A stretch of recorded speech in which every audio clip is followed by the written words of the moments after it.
Good morning, class. This is for everyone who missed our meeting this morning and those of you who were actually there.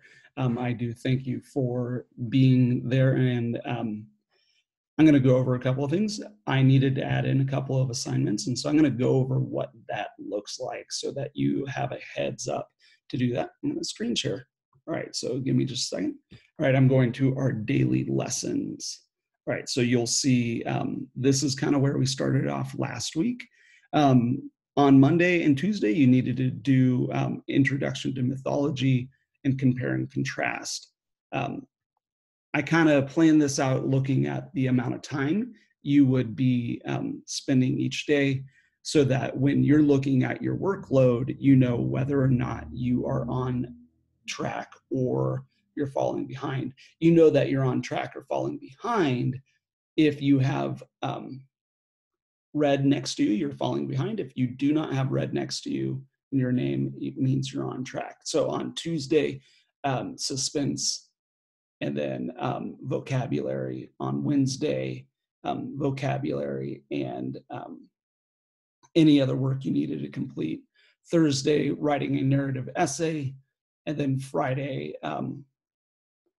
completing that narrative essay and then taking the unit test. Now on Friday afternoon, I was informed that I needed to add in some extra work because we have to get a certain amount of hours in on our on the work we do so that you can get credit for not having credit for your first semester of ninth grade English.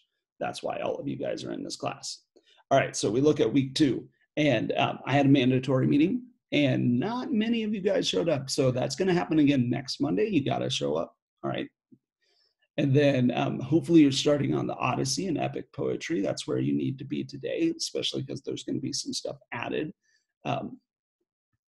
Tuesday, complete the Odyssey and epic poetry. If you complete that today and you go into character analysis today, that's going to help you out a lot. But I understand that some of you guys might not be able to do that because you're a little bit behind, so you might need to catch up. All right, on Wednesday, you should be on the Odyssey, conflict and theme and symbolism and making predictions. Now, again, if you get to that today, tomorrow, awesome, because on Thursday, you're going to be looking at theme development using references, which is kind of going to start the paper. And so if you could start your paper on Thursday or Wednesday, that's awesome, because this thing is scheduled to be a 2-hour, almost 3-hour paper, and then a 1-hour unit test. So obviously the way this is scheduled out is not perfect. So you might want to kick yourself in the butt and get going on this work. All right. And then the following week, I will kind of go over that later. We're going to be adding in a whole nother unit. It's just 4 more hours worth of work that I was asked to have you guys do. Kind of looks like this. All right. So it's called individualism and conformity. You'll see you have an introduction.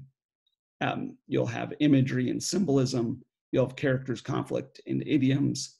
You'll have viewpoint, you'll have a unit test, and then finally love and tragedy in Shakespeare. And then I also had to add in a final exam. All right, so with all of that, I'm gonna stop screen sharing. You guys need to be on track. On Wednesday, Mr. James is going to be looking through all of the work that has been done. And those of you who have not been doing work, he's going to drop you from the class. And so you'll miss out on a 3-week class that's for free and have to pay to take it in the fall and do it all semester long. So don't do that to yourselves. Be smart, get your work done. And if you have any questions, let me know.